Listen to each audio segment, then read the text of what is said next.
Health officials are urging the public to continue using face shields in certain settings as we await for final guidelines from President Duterte. 13 cases of the more infectious Delta COVID variant have been detected in the Philippines. IATF Special Advisor Dr. Herbosa says that the province of Cebu has already agreed to implement the 7th-day testing of returning Filipinos. The Health Department, meanwhile, says they will be meeting with Cebu officials to discuss the matter. And in sports, Gilas Filipinos is once again sending basketball fans to the edge of their seats as the national team faces off with Indonesia in the FIBA Asia Cup Qualifiers. And the Filipino Army took to social media to share their much-awaited BTS Meal fix.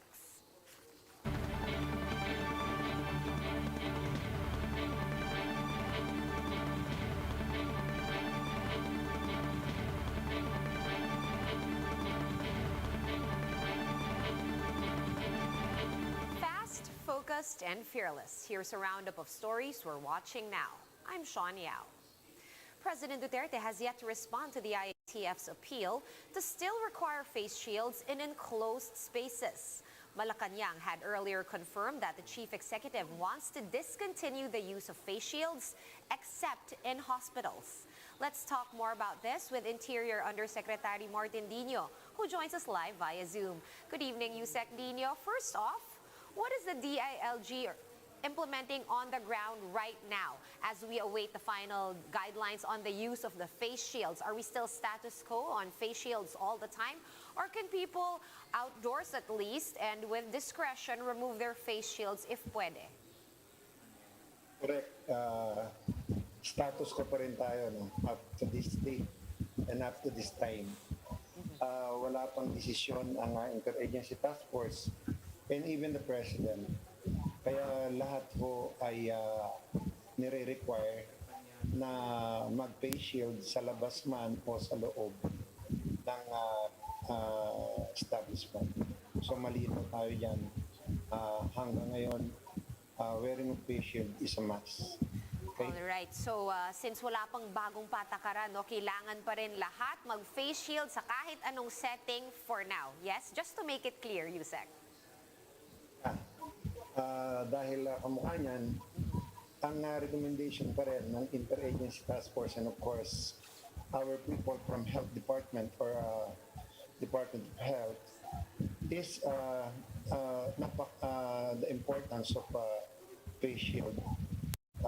So, hintayin na lang natin kung ano ang magiging development at kung ano ang magiging pronouncement ng ating Pangulo sa next meeting. So, yeah. Okay, malinaw, Yusek. So we wait for further word on face shields. Now, malis man tayo sa topic ng Cebu. Sinabi ng palasyo, Yusek, that it is up to the DILG no, kung mag-i-impose ng sanctions on the Cebu provincial government for not following the national protocols for arriving passengers. On the DILG's end, anong latest dito? Paparusahan ba ang Cebu or susunod na ba sila? The latest, no? Kanina lang kasi kami, kasama ko sila, Secretary Anyo, si Undersecretary Jonathan, at saka si Undersecretary Aden Singh, na kung ano yung tinatadhana ng batas at ng Interagency Task Force, we will definitely impose that now. In the event na mayroong mag-violate, maglalabas ng show cause order ang DILG. Saan man yan. Okay, follow-up lang sa tanong na yon, Yusek, posible bang kasuhan retroactively ang provincial government ng Cebu for not following? May ganun po ba? Definitely. Rules is rules. Buhay ng tao ang iniingatan ng ating national government. We spend so much. Bilyon na ang ginastos natin para wag lumaganap o lumala itong COVID-19. We will do everything just to protect the lives of each and every Filipino and of course our family. Kahit saan sa Filipinos. So yan. Okay, no problem, sir. Alright, Yusek, ito, on a lighter note, no? So, syempre, familiar kayo sa BTS and syempre, familiar din kayo sa fact na nandito na nga sa Pilipinas yung BTS Meal ng McDonald's. And in fact, in Indonesia, ang daming nagsara na branches because nagiging super spreader event daw. Dito sa Pilipinas, Yusek, may mga reports na ba kayong natanggap na mga pagsiksikan sa mga stores, sa mga McDonald's outlets so far? And how's the coordination going with LGUs? We know na matinding coordination ang naganap bago ang release nitong BTS Meal. Hindi, alam naman siguro ng ating mga constituent, especially yung ating mga restaurant na nag-open ngayon, na once na na-violate nila yung tinatawag na safe protocol, definitely maaari silang patawan ng parusa na masara ang kanilang mga business establishment. That's include McDonald's.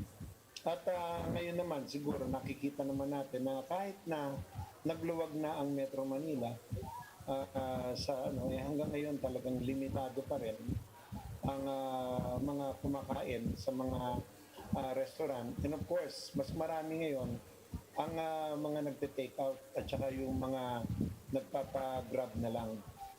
So siguro ang pababantayan namin dyan, yung pagdami ng mga delivery, yung mga order. Pero mababait na naman ngayon yan dahil alam nila na binabantayan sila at magkakakaso sila pag na-violate nila yung health protocol.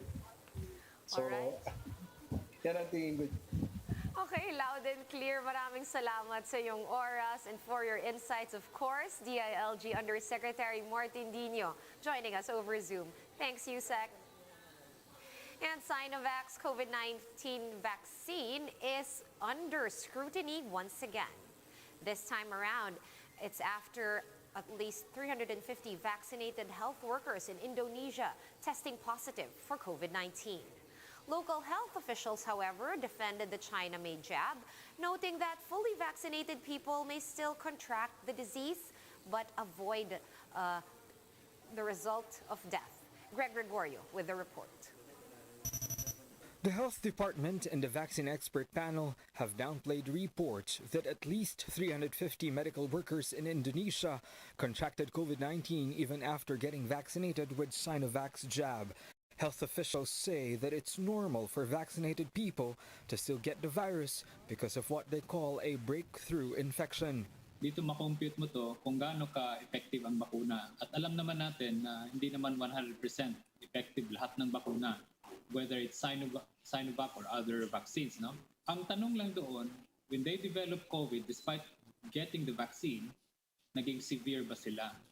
May mga sintomas ba? Health officials in Indonesia noted that most of the infections were asymptomatic, while dozens were hospitalized for fever and decreasing oxygen levels. Despite this, Health Undersecretary Maria Rosario Vergara believes that China's CoronaVac is still highly effective against COVID-19.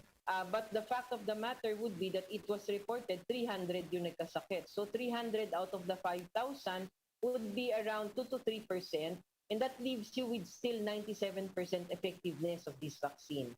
Pangalawa, yung mga namatay o di kaya ay na-ospital ay kakaunti lang. Indonesia is currently facing another surge in cases which the government believes is driven by the Delta variant.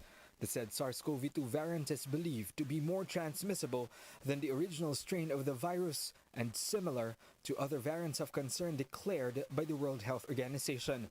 First detected in India, it has now been reported in 80 countries. In the Philippines, 13 cases of the Delta variant have been reported so far by the DOH and Philippine Genome Center. One of these patients has died, while 12 others have already recovered. With this, Octa research member and pediatric infectious diseases expert Benjamin Cole is urging the government to keep a sharp eye on the Delta variant. One of the reasons why the Delta variant may be a big concern as well in the country, the fact that we do not have one single vaccine that we are using. Kasi dito, ang dami natin varieties. May activated tayo, meron tayong adenovirus, meron tayong mRNA. So lahat sila, iba-iba yung kanilang efficacy sa clinical trial.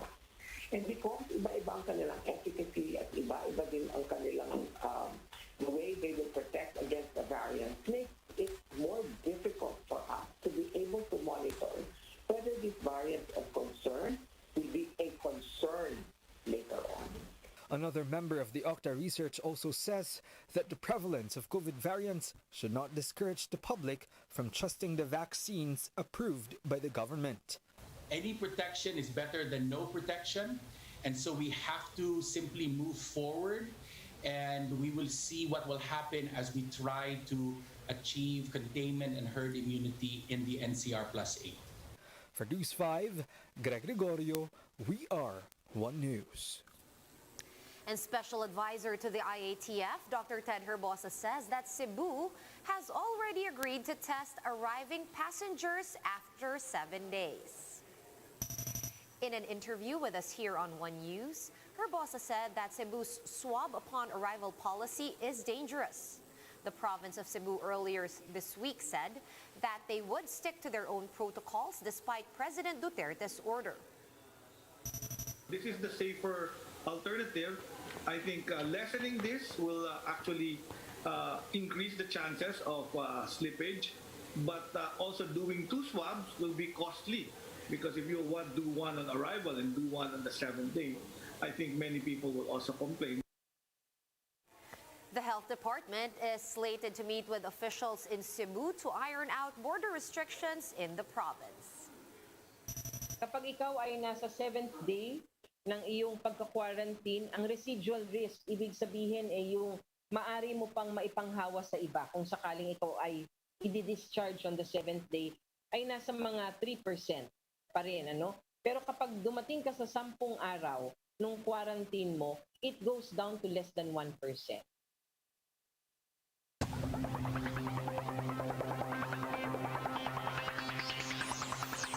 After a narrow victory against South Korea, Gilas Filipinos is now taking on Indonesia in the FIBA Asia Cup Qualifiers. Jordan Heading, Lebron Lopez, and Jeo Chu will be making their Gilas debut. Gilas is looking to maintain its unblemished record, having won all 4 games. The Philippines punched its ticket to the FIBA Asia Cup after beating South Korea the other night. And just hours after McDonald's BTS Meal sold across the country, some Army have taken the extra mile of carefully preserving the food containers. Here we can see how this netizen neatly cut out and framed the items, including the order number. This Army, meanwhile, transformed the brown paper bag into a tumbler cover. Meanwhile, this other one made a keychain and phone case out of the purple containers. On Business World Live, McDonald's Philippines projected over 650 stores nationwide, selling about 500,000 BTS meals until the end of the promo on July 31. For more updates, visit News 5, the Philippine Star, and Business World online. Visit our website, onenews.ph, for more in-depth analysis. You can also catch One News on the Signal Play app. Register for a free account at www.signalplay.com and stream One News Live anytime, anywhere. Mask on, wash hands, and stay safe, Philippines. I'm Sean Yao. We are One News.